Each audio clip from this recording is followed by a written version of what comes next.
The sun had barely risen over the jagged hills of Hanyuan, but the streets of the small village were already filled with the stench of desperation. Smoke curled lazily from chimneys, but the fires beneath them burned weakly, unable to cook much more than a watery porridge. The village had been crippled by famine for months, the kind that gnaws at the edges of your bones and whispers that life may not be worth the effort. At the edge of the village, near a narrow, winding alley that led to the marketplace, a girl knelt over a pile of discarded vegetables. Her hands were thin and calloused, stained with the mud of the earth and the grime of scavenging. Her hair, once silky and black, now fell in uneven strands across her face, dusted with ash from the village fires. Her name was Lianhua, and at 13, she carried the weight of the world in her small frame. Just a little more, she whispered to herself, clutching a shriveled turnip in one hand. Mother needs this. She needs this. Her mother, Mei Yan, had been bedridden for weeks, weakened by the famine and a mysterious illness that no remedy seemed able to touch. Lianhua had done everything she could think of, begging for scraps, trading trinkets, even washing clothes for strangers, but it had never been enough. Mei Yan's once lively eyes had grown dim and hollow, and every cough tore at Lianhua's heart as if it were being ripped out from her chest. Today, like every other day, Lianhua had ventured to the village outskirts, scouring trash heaps and abandoned stalls for anything that could sustain them. She lifted her head, shielding her eyes against the harsh glare of the morning sun, and spotted a cluster of wild herbs near a cracked wall. She hurried toward them, her small legs moving faster than usual, desperate hope propelling her. But fate had its cruel way. By the time she returned, the faint sounds of her mother's labored breathing had ceased entirely. Mei Yan lay on the thin straw mat, her hands cold and motionless. Lianhua's stomach dropped, and she fell to her knees beside her mother, clutching her hand. Mother, no, please, the words were strangled from her throat, choking her. Tears ran freely, carving clean paths through the dirt on her cheeks. I couldn't save you. I tried, but it wasn't enough. There was no reply, only the silence of the room, heavy and suffocating. The village felt impossibly large and merciless all at once. Lianhua's eyes caught a faint glimmer beneath her mother's pillow, a small jade pendant, carved delicately into the shape of a lotus. Mei Yan had always kept it hidden, whispering to Lianhua that it was a treasure she must protect, though she never explained its origin. Now it seemed to pulse with quiet significance, as if it were the last connection Lianhua had to the world she'd known. Clutching the pendant, she felt a pang of recognition, almost a whisper in her bones. She remembered her mother's trembling voice years ago, before the illness had stolen it, mentioning a man of power, someone who could be her father. But that was a name, a shadow, a fragment of a story that Mei Yan had never fully told. With nowhere left to turn in the village, and the sun climbing higher as if mocking her despair, Lianhua set out on the long journey to the capital. Every step was heavy with grief, yet the jade pendant warmed her palm, a fragile lifeline of hope. She had to find him, her father, though she did not know what form he would take, whether he would be kind or cruel. Somewhere in the grand city, a man held the answer to who she was. Days passed on the road. The dust coated her clothes and skin, and hunger gnawed at her relentlessly, but she pressed forward. She had learned, in the bitter crucible of her village, that survival required more than strength, it demanded courage and cunning. When she finally reached the gates of the grand residence of the Duan family, her heart thudded violently. The walls loomed high and unyielding, their stones polished and carved, speaking of wealth and power beyond her wildest imagining. Inside, she was led into a grand hall, where silk banners hung, embroidered with dragons and phoenixes. Courtiers whispered and bowed, their eyes flicking with curiosity or perhaps amusement at the small, disheveled girl standing before them. At the center, a man in a robe of deep blue and gold, with sharp, imperious eyes, turned his gaze toward her. "Who is this?" demanded the steward, his voice crisp. I am Lianhua," she said, her voice trembling but clear. "I am here, because of this." She held out the jade pendant. The man's eyes darkened, then narrowed as recognition flickered. This belongs to," his voice trailed off. Prince Duan, as he was called, reached for the pendant and held it delicately, as though afraid it might shatter. His lips pressed into a thin line.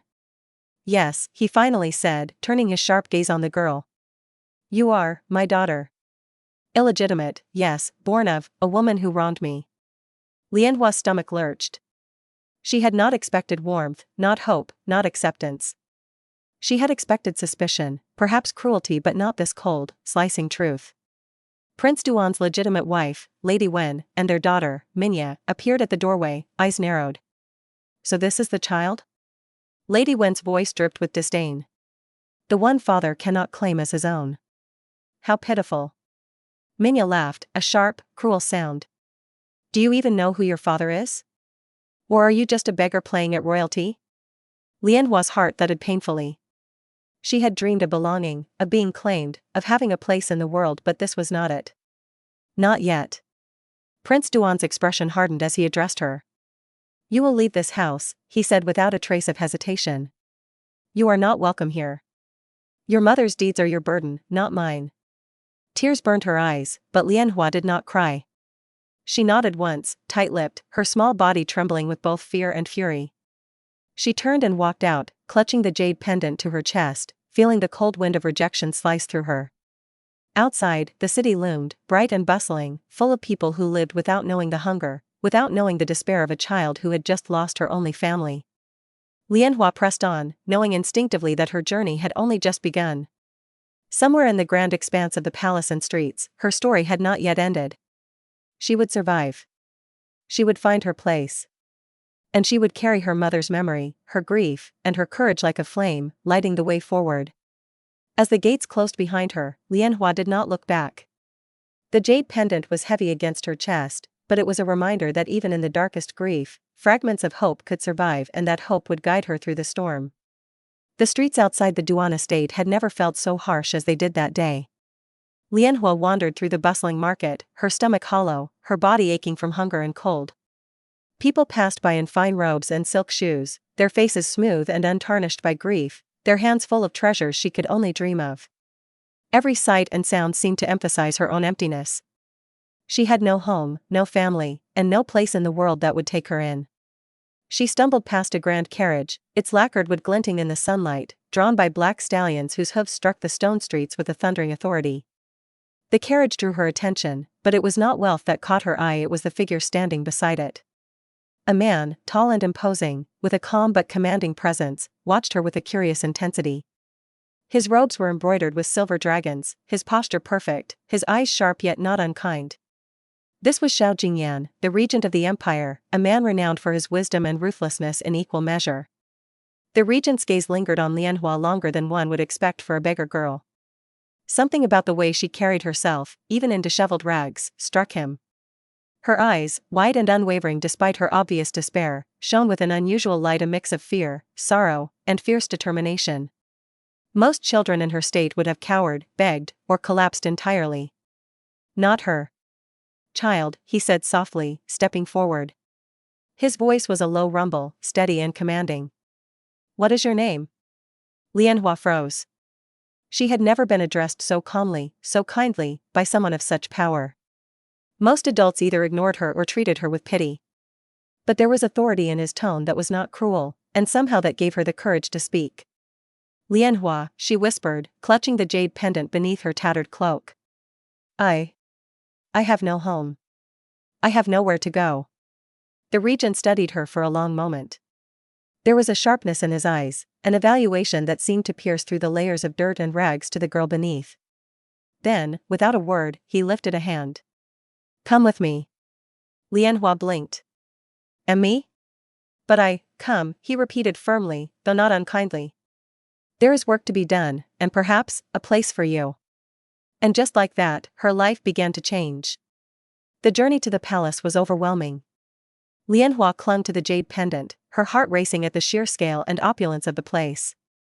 The gates towered like mountains of carved stone, the courtyard spread wide and meticulously arranged, and fountains sparkled in the sunlight, their waters catching every color of the sky. Everywhere she looked, there was beauty and order, a stark contrast to the chaos and hunger of her past life. Inside, the Empress Dowager awaited. She was a formidable woman, both regal and maternal, with eyes that seemed to pierce through the soul. When she first laid eyes on Lianhua, the girl's modest posture, quiet courage, and unpolished grace immediately won her favor. Regent, she said softly, her voice carrying authority yet warmth. Who is this child? Xiao Jingyan bowed slightly, then turned his gaze back to Lianhua. Your Majesty, this is Lianhua. She is remarkable. And she has nowhere else to go. The Empress Dowager approached Lianhua, and to the girl's surprise, she did not recoil. Instead, the Dowager knelt slightly, reaching out to touch Lianhua's shoulder with gentle authority. "Do you have a name for your sorrow, child?" she asked. "Do you carry it in your heart?" Lianhua swallowed hard. Tears she hadn't known she could shed began to run down her face. I lost my mother," she said, her voice breaking. "I have nothing else, only this." She held up the jade pendant, trembling. The Empress Dowager's eyes softened, and she pressed a hand over Lianhua's. "Then here, you shall find something new," she said. "Not to replace what you have lost, but to give you a place where you may grow and belong." The regent smiled faintly at the Dowager's words. Then, with quiet decisiveness, he said, "From this day forward, Lianhua is under my protection. You will live here, in the palace, and I will see that you are safe, cared for, and educated. You are my granddaughter in all but name until the court grants a formal title." The words sounded impossible, like a dream. Lianhua felt the weight of disbelief pressing on her chest.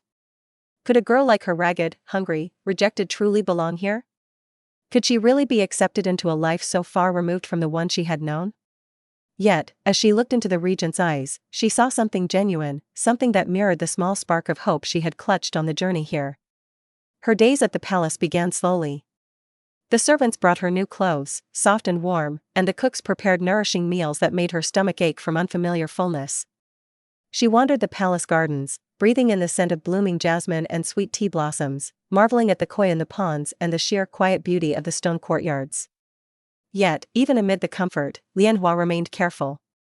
She had learned the hard way that kindness could be fleeting, that trust could be broken, and that the world often demanded more than courage, it demanded vigilance. She watched the court officials with wide, careful eyes, listened to the whispered conversations in the corridors, and learned quickly to discern what was safe to say, what could be held close to her heart, and what could be weaponized against her. The regent, for his part, began to show her glimpses of his true self. To the court, he was unyielding and formidable, but to Lianhua, he became slowly more human. He took her hand and guided her through the lessons of etiquette, history, and strategy, his voice firm yet patient. He did not coddle her, but he did not dismiss her.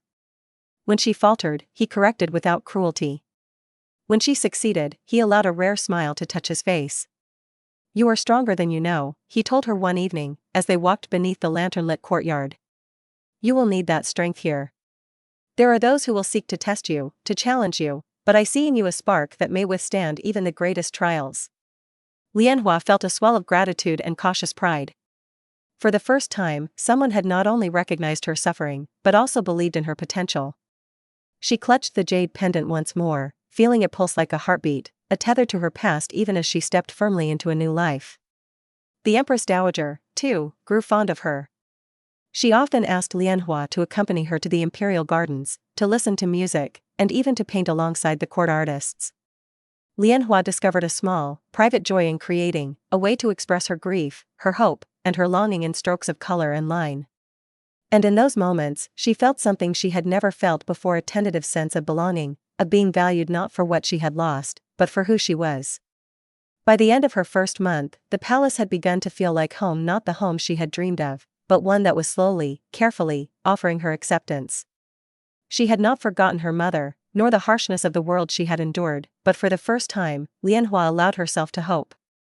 She did not yet know the full trials that awaited her, the jealousy, the scheming, the battles to come, but she knew that she had found allies in the regent and the Empress Dowager, and perhaps, somewhere within herself, she had discovered the resilience that would carry her through whatever storms were ahead. And as she held the jade pendant against her chest that night, beneath the soft glow of the palace lanterns, Lianhua whispered into the quiet of her room, "I will not forget. I will grow. I will be strong." For the first time in her short life, she felt the fragile but unshakable stirrings of hope.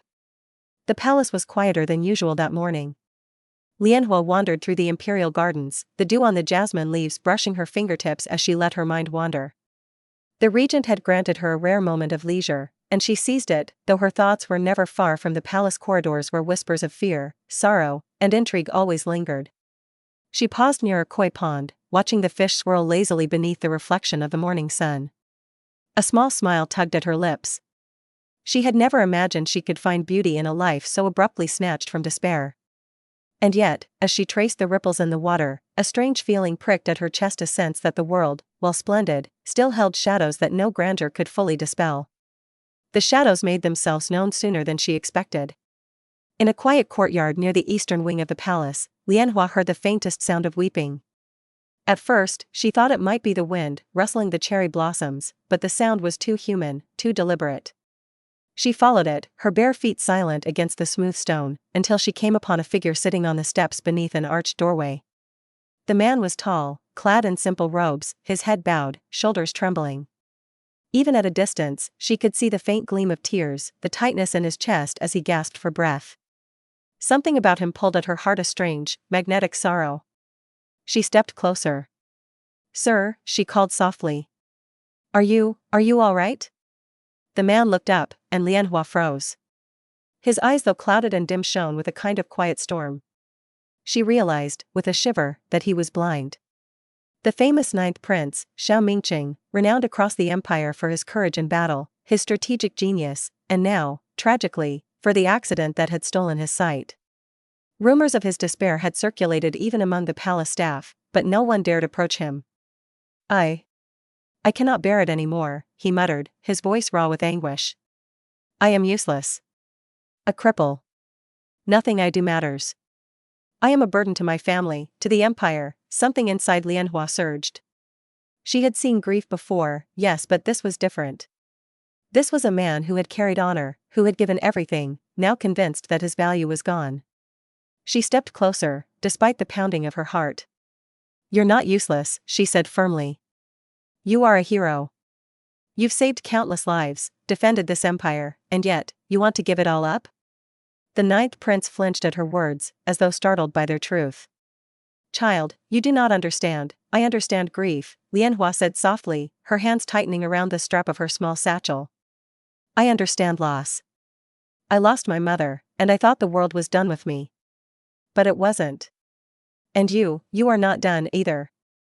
Her voice carried a conviction born of experience, raw and unpolished, yet somehow piercing the fog of his despair. He looked at her, something flickering behind his blind eyes, and for the first time, he listened. Before she could stop herself, Lianhua did something that had been her secret comfort for months. She pulled the small brush from her satchel, the magical brush that her mother had left her, one that could bring her drawings to life. She set it carefully on the ground, dipped it into ink, and began to sketch the ninth prince as she saw him, not as a cripple, not as a broken man, but as a hero, strong, capable, radiant even in darkness. As the strokes took form, a faint shimmer danced across the paper. The image seemed to breathe, and the air around them hummed with a quiet, uncanny energy. The ninth prince's lips parted in surprise. "What is that?" he whispered. "It's how I see you," Lianhua said softly. "Not as someone broken, but as someone who can still make a difference. Someone who can still lead, still fight, still live." For the first time in weeks, he laughed, not a sound of mirth, but a shaky, human acknowledgement of truth. "A child, and yet you understand?" "I understand more than you think," she said, her gaze steady. "If you give up, your family suffers. Your empire suffers. But if you fight, if you just take one step forward, I believe you can rise again." Something unspoken passed between them. The ninth prince felt a stir of hope, fragile yet undeniable, and for the first time, he did not feel the weight of despair crushing him completely. Lianhua's bravery, her unflinching belief in him, had ignited a spark, a small, flickering flame that could grow. But belief alone could not heal everything.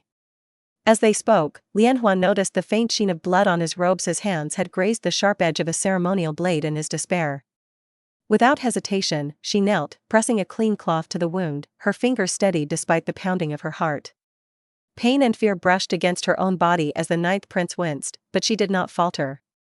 "You cannot give up," she said, her voice firm now, not just pleading but commanding. "Not while there are people who still believe in you. Not while you have people who need you. Not while you have me." The ninth prince stared at her. The audacity of this small, ragged girl, untrained yet unwavering, stunned him. She had risked herself, her safety, to save him, not because she sought reward, but because she saw truth where others only saw ruin.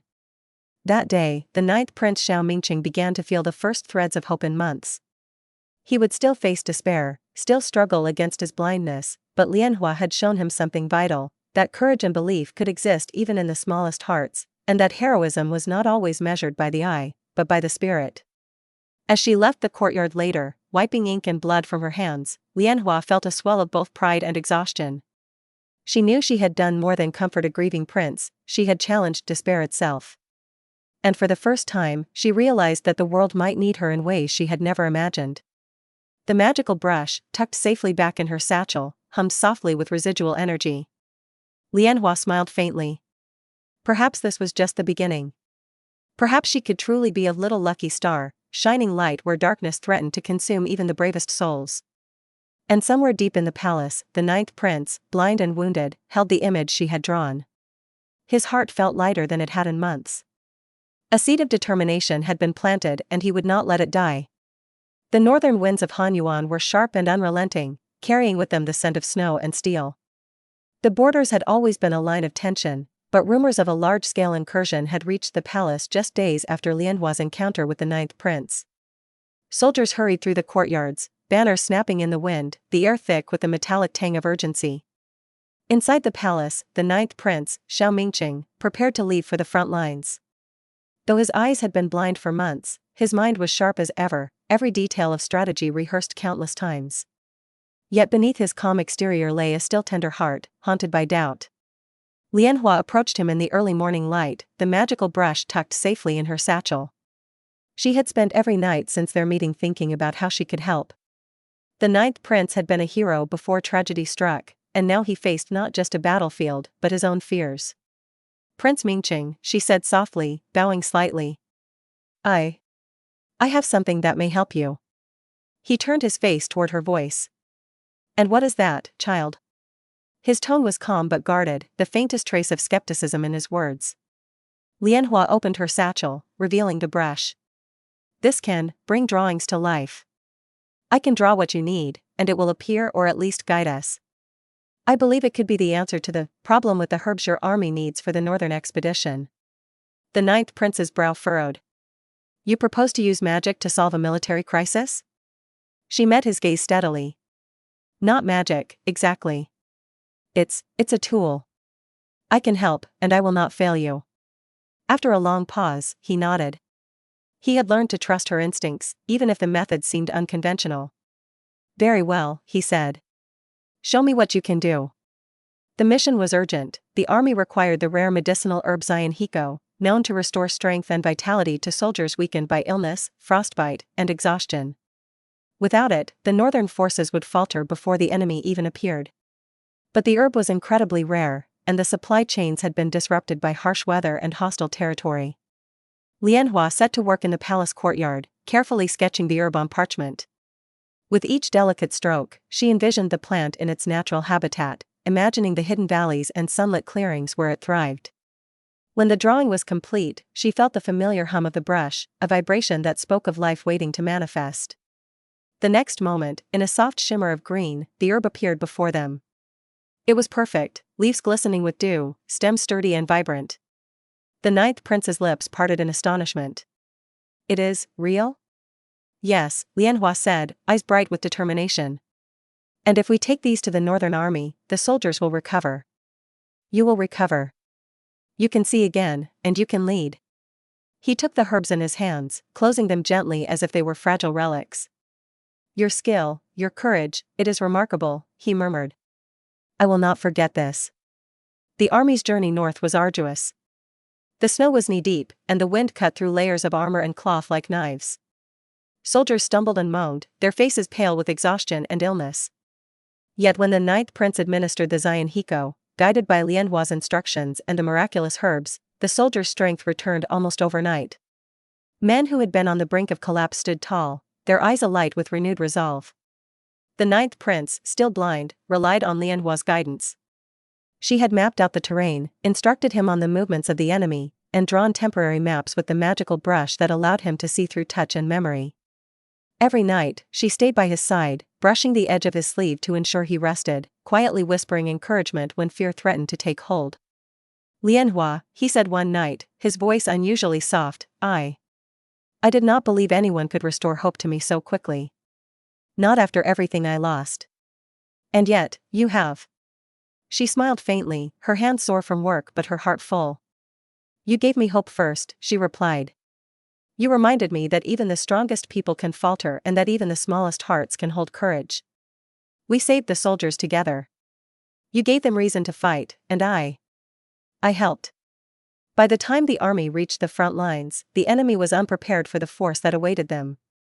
The ninth prince, with Lianhua's guidance, directed the troops with precision and strategy that belied his blindness. Ambushes were anticipated, traps avoided, and morale was high. When the battle finally commenced, it was decisive. Hanyuan's northern border was secured, and the invaders retreated, stunned by the strength and ingenuity of a leader who could not see but commanded with unmatched skill. The ninth prince returned to the palace a hero once more, though the difference was stark. His eyes, once clouded and despairing, were now restored.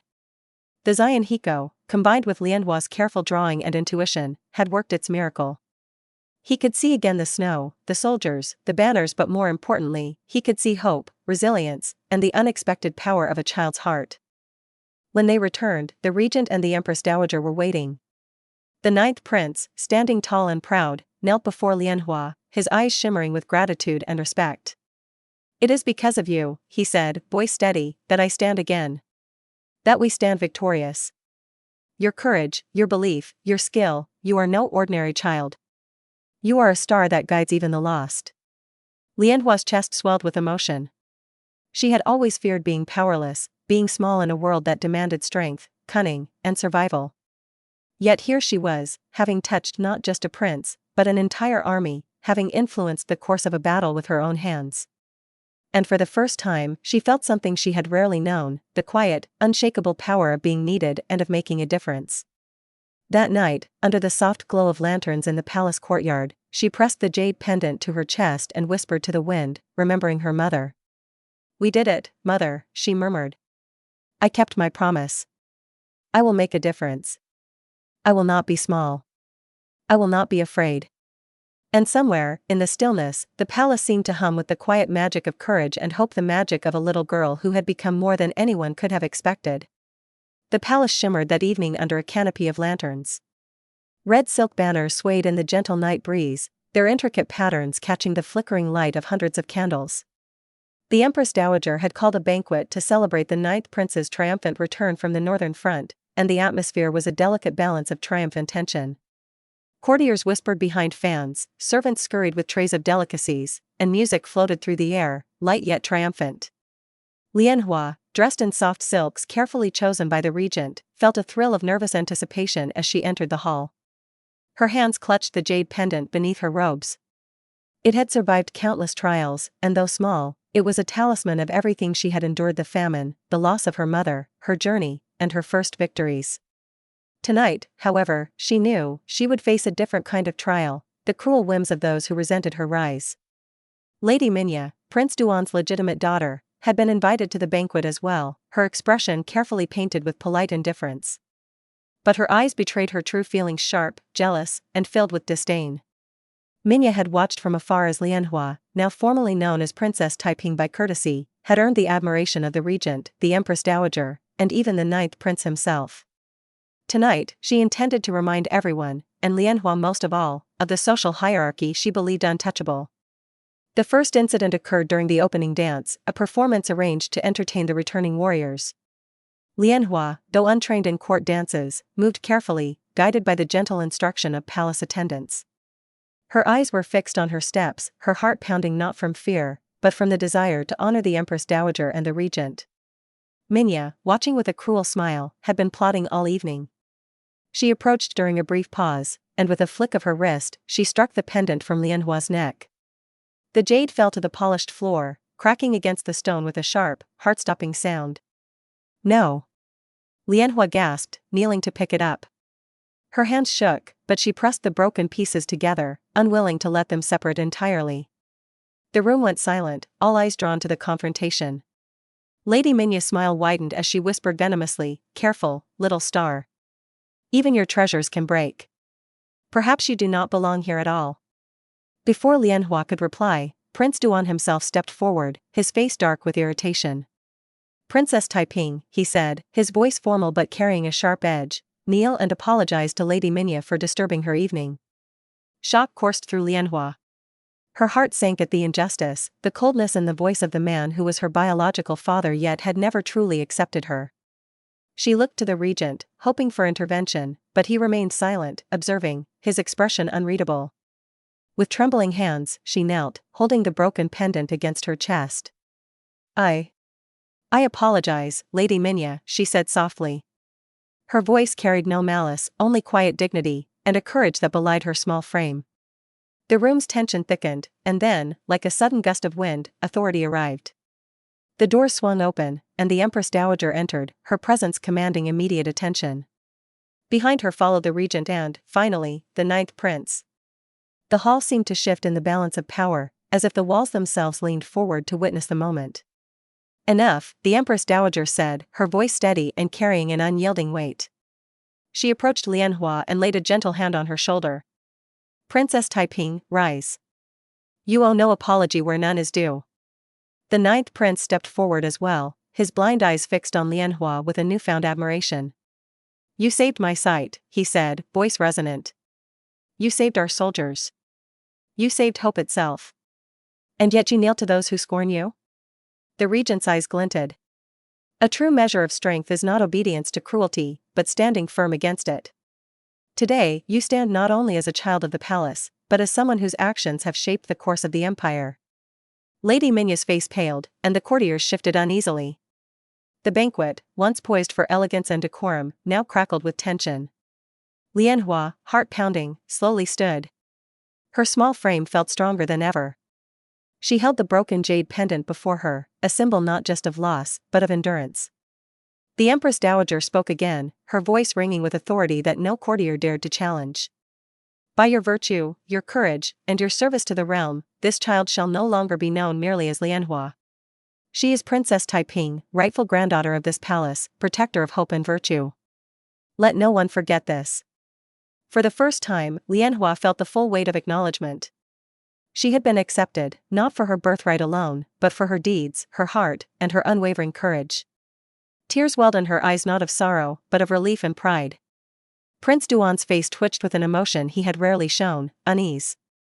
He had underestimated this child, this girl who had survived hunger, rejection, and despair, only to rise above cruelty and claim a place he had never intended for her. He did not speak. He could not yet reconcile the daughter he had abandoned with the star that now shone in the palace halls.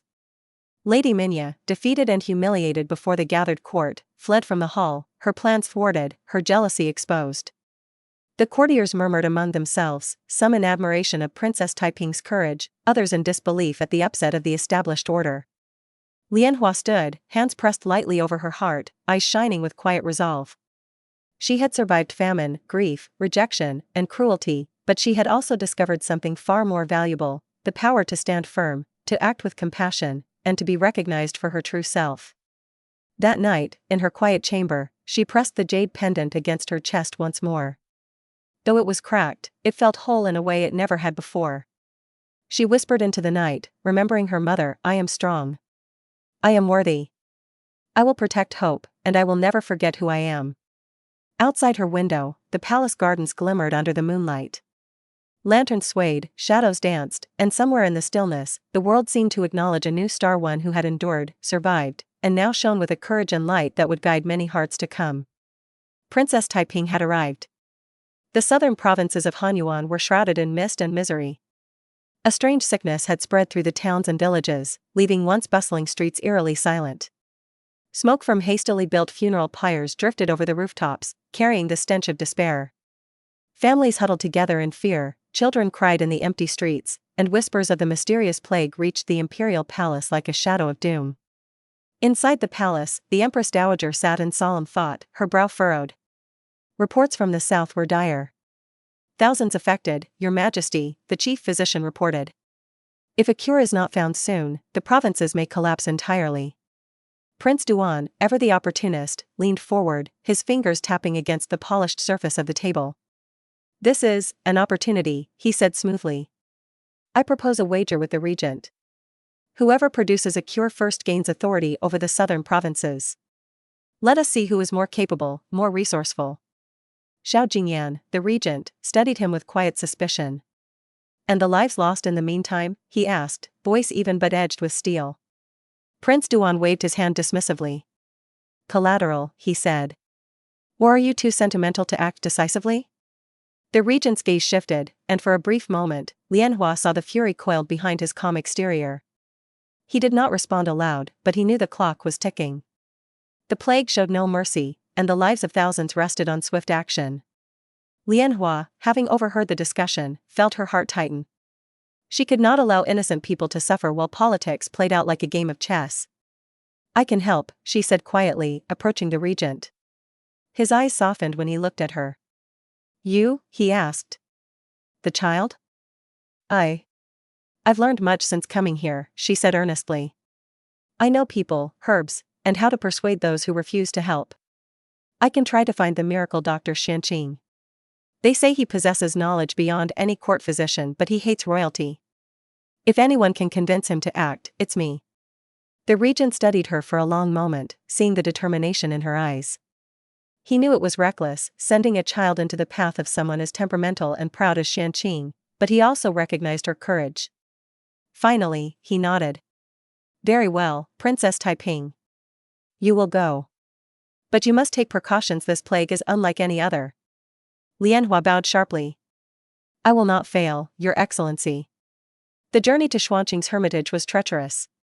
Located deep in the mountains, surrounded by jagged cliffs and dense forests, the doctor's home was rumored to be inaccessible to all but the most determined.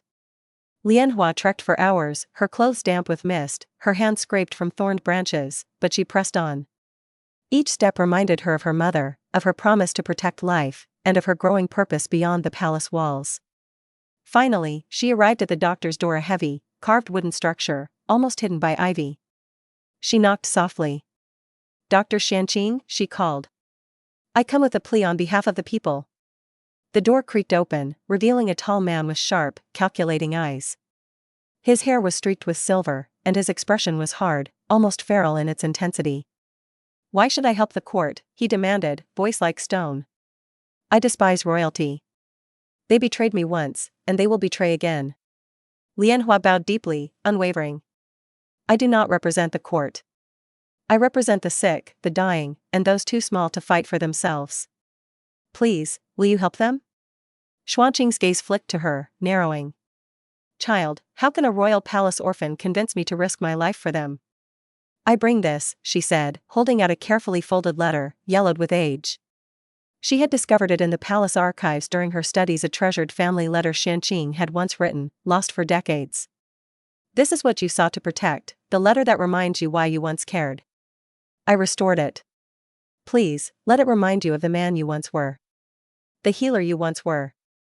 Xuanqing's hands trembled as he took the letter. His eyes, normally sharp and cold, softened for the first time in years. Memories flickered across his face, his wife, his children, the promise he had once made to save lives, no matter who held power. You restored this, he whispered, voice breaking. Lianhua nodded. I will do whatever I can. But the people, they cannot wait. Please, help us. It took hours, perhaps even an eternity, for Xianqing to deliberate. Lianhua remained outside his inner chamber, kneeling quietly, holding the jade pendant to her chest. She thought of her mother's gentle voice, her mother's unwavering hope even in the darkest times. She thought of the 9th prince and the soldiers, of the southern villagers whose lives now rested in her hands. Finally, Xianqing emerged, resolute. Very well, he said. I will help. But on one condition, you must act with honesty and courage.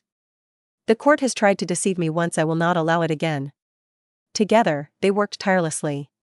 Lianhua learned the secrets of the herbs, the delicate preparation of antidotes, the importance of timing and dosage. Her hands, once accustomed only to scavenging and care, now executed precise movements with growing confidence. The magical brush, though not required here, had trained her patience, focus, and observation skills that proved invaluable in Xuanqing's lab. Meanwhile, Prince Duan's quick-fix pill had already been distributed in some provinces. Its effects were disastrous. Patients grew weaker, the disease worsened, and panic spread. Word reached the palace, and the Empress Dowager's gaze turned steely. Lianhua's gamble with Xianqing, however, promised a genuine solution. By the third day, Lianhua and Xianqing had synthesized a potent medicine, combining rare herbs and ancient knowledge. Caravans carried it swiftly to the southern provinces, and reports began to arrive, patients recovering, fever subsiding, strength returning. Lianhua's heart soared with relief. Lives were being saved not for prestige, not for politics, but because courage, perseverance, and compassion had triumphed. When the regent received news of the cure's success, he allowed himself a rare smile. "Princess Taiping," he said quietly, "you have done what few could even imagine. You have proven that true power lies not in titles or wealth, but in courage and the willingness to act for the sake of others." Lianhua pressed the jade pendant to her chest, feeling the warmth of purpose. She had journeyed through fear, navigated the resentment of a powerful doctor, and succeeded not by force, but by empathy, intelligence, and relentless determination. For the first time, she felt that she had truly earned her place not just in the palace, but in the lives of those she had saved. And somewhere deep in the southern provinces, villagers recovered from the plague, their eyes bright with renewed hope. They did not know the little girl who had saved them, but their survival was a testament to her bravery. Lianhua, kneeling quietly in the mountains outside Xuanqing's hermitage, whispered a prayer. "Mother, I have kept my promise. I will protect life. I will not falter. I will not forget." The jade pendant pulsed against her chest, a reminder that even in the darkest moments, courage could ignite miracles and that a small heart could change the world. The palace was unusually tense that morning. Courtiers whispered in hushed tones, glancing at each other with anticipation and unease.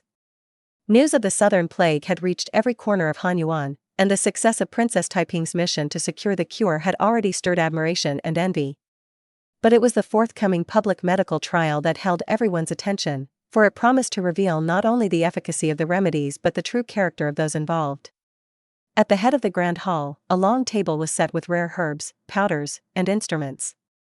Prince Duan, resplendent in ceremonial robes, sat with a confident, self-assured expression. His eyes, however, flickered with unease each time they met Princess Taiping's calm gaze. He had presented a pill, claiming it would cure the plague in record time, a deceit he hoped would secure both power and prestige. The Empress Dowager, seated beside the regent, raised her hand, silencing the room. "Let the trial begin," she commanded, her voice carrying authority that left no room for protest. Xianqing stepped forward, his presence commanding attention. "The pill presented by Prince Duan is not a cure. It is poison disguised as medicine. Patients treated with it will deteriorate rapidly, rather than recover." Gasps filled the hall.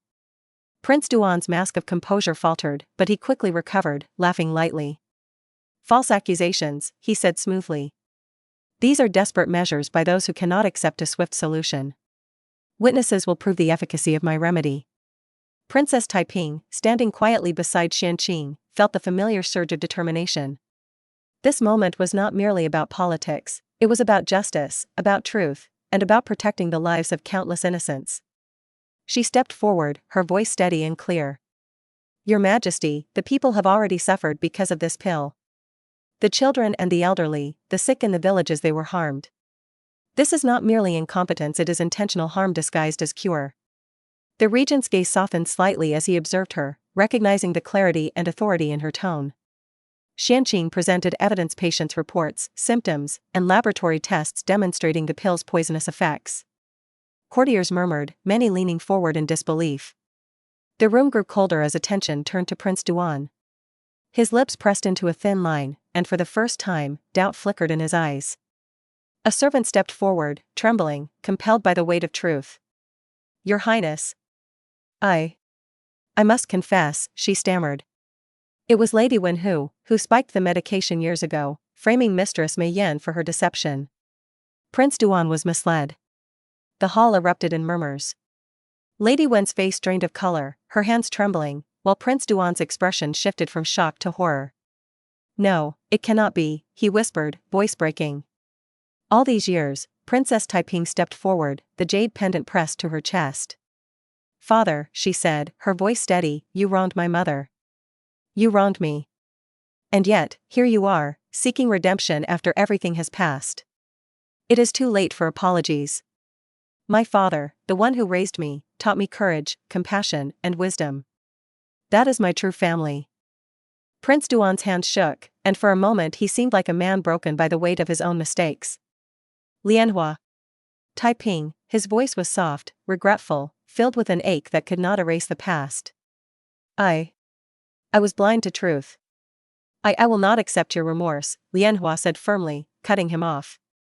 Her voice was resolute, unwavering. I do not need your forgiveness. I have found my home, my purpose, and my family.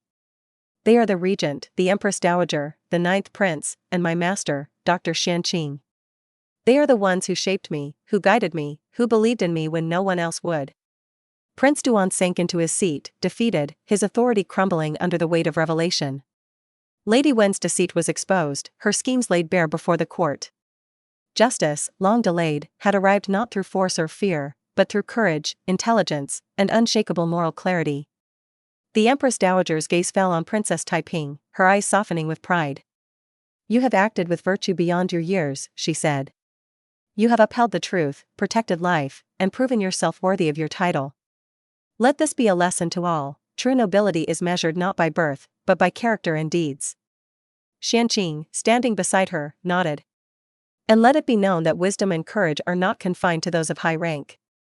A child, when guided by principle, can change the fate of many. The ninth prince, now fully restored, approached her, eyes shining with gratitude. You saved me, my soldiers, and countless lives, he said quietly. Your heart is stronger than most men's, Taiping. It will guide you well. Princess Taiping bowed slightly, the weight of the moment settling over her. She felt the full circle of her journey: the famine, her mother's death, the rejection, the trials, the victories, and understood, deeply, that her strength was not born of power, but of resilience, empathy, and a refusal to yield to cruelty or despair. Prince Duan, stripped of influence and authority in the court, bowed his head in silent acknowledgement of his failure. Lianhua did not need to see him for her heart to feel the finality of justice. She had claimed her place not through vengeance, but through truth, and in doing so had grown into the Princess Taiping she was destined to become. That evening, as the court dispersed and the sun set over the palace, painting the walls in gold and crimson, Princess Taiping stood on the balcony, the jade pendant resting against her heart. She gazed out over the city below, feeling the weight of her journey, the courage of her actions, and the love of those who had truly raised her. I have found my family, she whispered, voice carried by the gentle wind. I have found my purpose.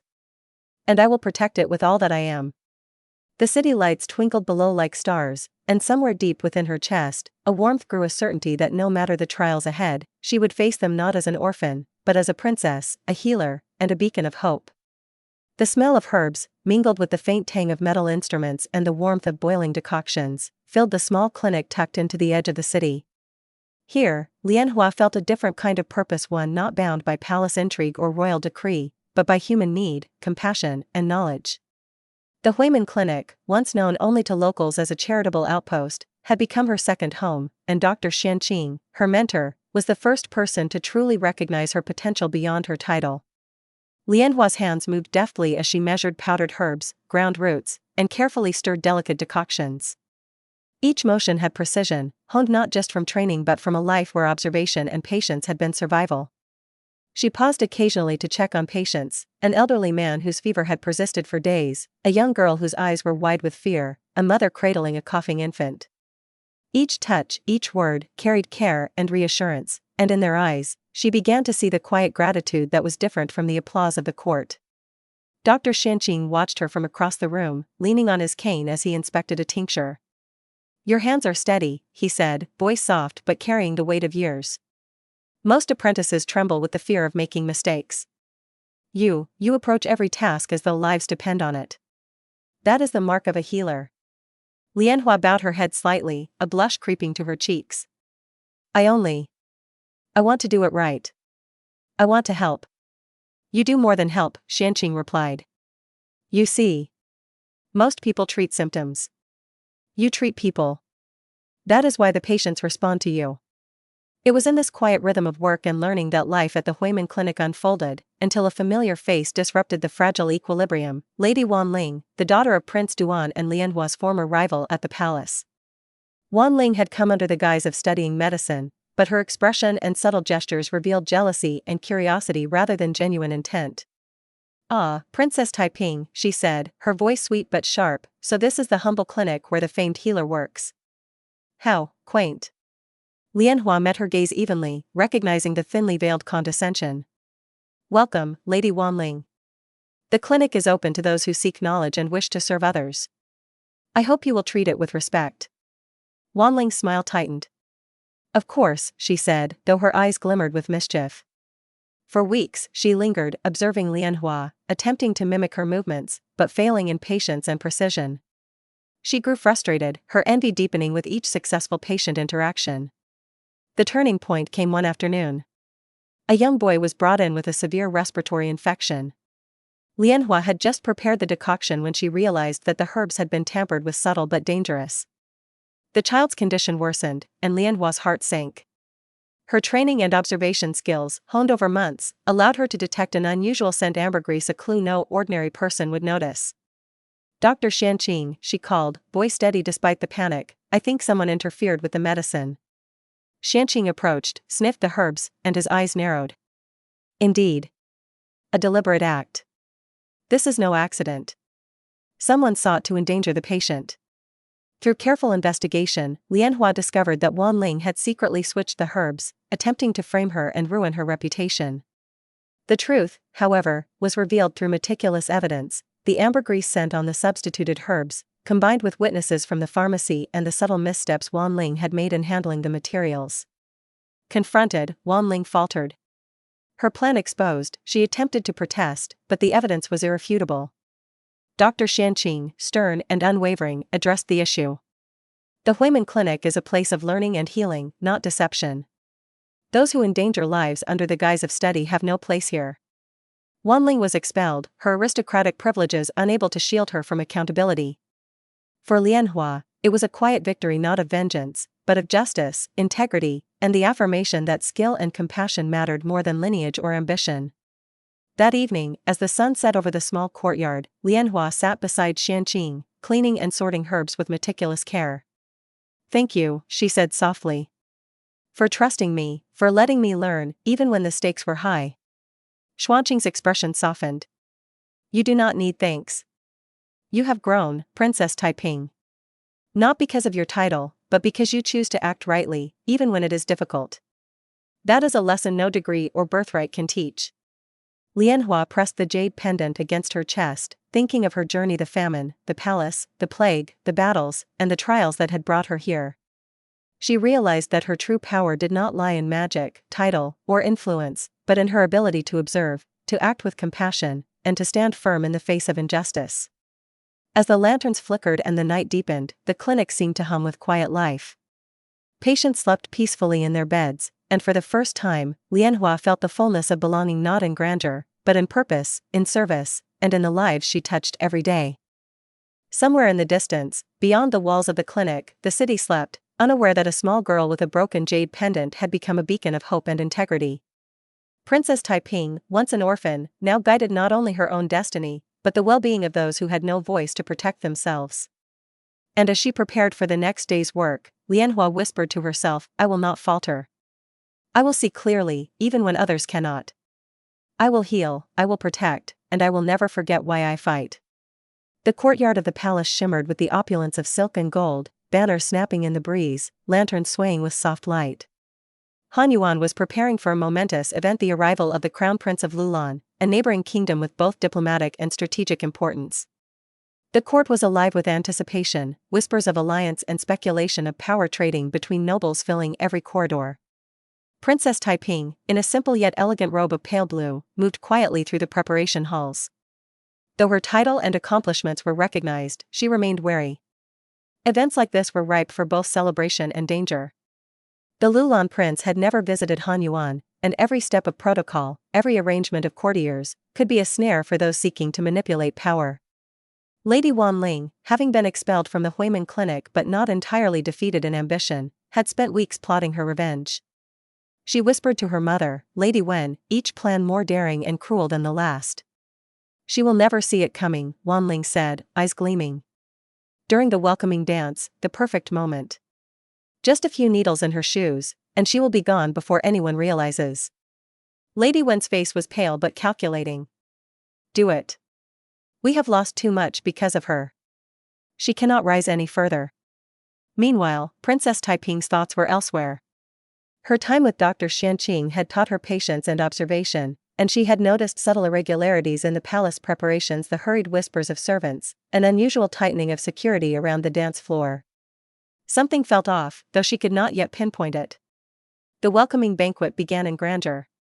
Musicians played, the fragrance of roasted meats and sweet pastries mingled with incense, and the courtiers took their places in rigid rows. The Loulan crown prince entered, tall and regal, exuding both charm and caution.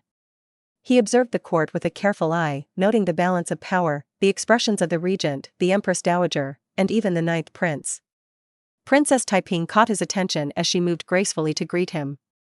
Her demeanor was calm, confident, yet unassuming, a combination rare among courtiers. The crown prince's eyes lingered on her briefly, curiosity evident in his gaze. As the evening progressed, the dance performance began. Princess Taiping was chosen to lead a ceremonial dance, an honor that had been both a recognition of her status and a display of her poise before the visiting dignitaries. She moved with measured grace, the flowing sleeves of her robe painting arcs of color through the warm light of the hall. But her instincts, sharpened through months of learning and observation, remained alert. Her sharp eyes caught a faint glint near her shoes, a subtle metallic sheen that should not have been there. Her heart skipped a beat, recognizing the danger before it could fully unfold. The assassin's intent was clear: poison needles, hidden within her shoes, timed to strike during the height of the dance. Thinking quickly, she adjusted her stance, subtly shifting her weight and tapping her heel in a motion that dislodged the hidden blades. Calmly, she continued the dance, weaving her movements with precision, a smile on her lips masking the tension in her chest. The audience remained unaware, caught up in the beauty of the performance, while she carefully monitored her surroundings. The Loulan crown prince, observing the scene, noticed the slight hesitation in her steps, the subtle alertness in her eyes. As the dance concluded, he approached her quietly. "You saved yourself," he murmured, voice low, so that only she could hear. "And perhaps others without knowing it. There are hands that wish harm in this hall tonight." Princess Taiping inclined her head slightly. "I suspected as much," she replied, her voice calm but firm. "Thank you for noticing, Your Highness. But the palace has many who cannot see beyond appearances. I will handle this." The assassin, realizing the failure of their plan, was swiftly apprehended, and under questioning, implicated Lady Wen in orchestrating the attack. The court erupted in shock as the plot unraveled, and whispers of Lady Wen's treachery spread like wildfire. The Loulan crown prince's gaze remained steady on Princess Taiping, admiration and respect evident in his eyes. "Your courage and wit have saved not only your life but preserved the honor of this court," he said. Prince Duan's former supporters were silenced, their plots exposed, while the regent, the empress dowager, and the ninth prince stepped forward to protect Princess Taiping, ensuring that justice and order prevailed. The court had witnessed not just a dance, but the triumph of intelligence, courage, and moral fortitude over malice and ambition. Later that evening, as the guests departed and the palace settled into quiet, Princess Taiping stood in the balcony garden, gazing at the lantern-lit city below. Her heart swelled with the realization that danger would always lurk, even in moments of beauty and celebration.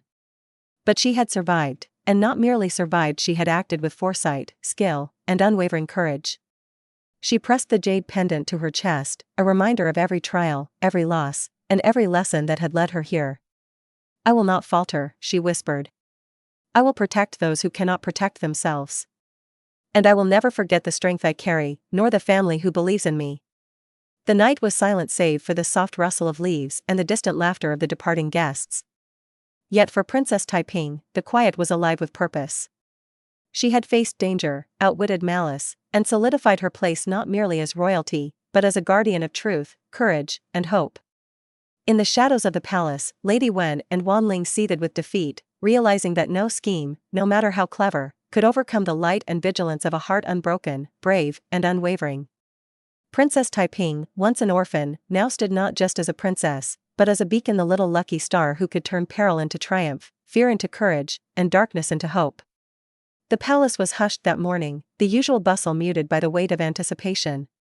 Word had spread of the assassination plot against Princess Taiping and the failed attempt orchestrated by Lady Wen and her daughter Wanling. Courtiers and servants alike whispered, uncertain of what the Empress Dowager, the regent, and the ninth prince would do next.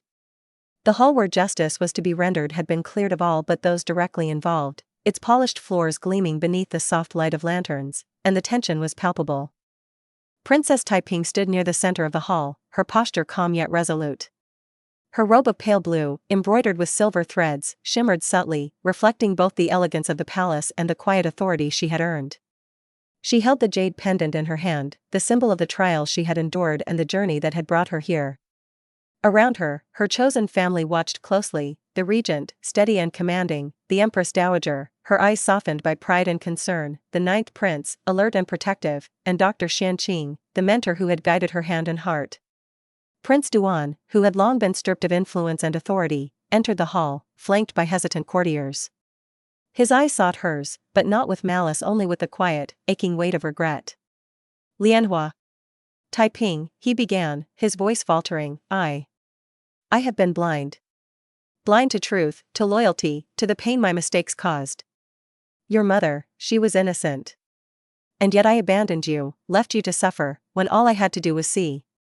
Princess Taiping met his gaze evenly, her voice steady but carrying the strength of every trial she had faced.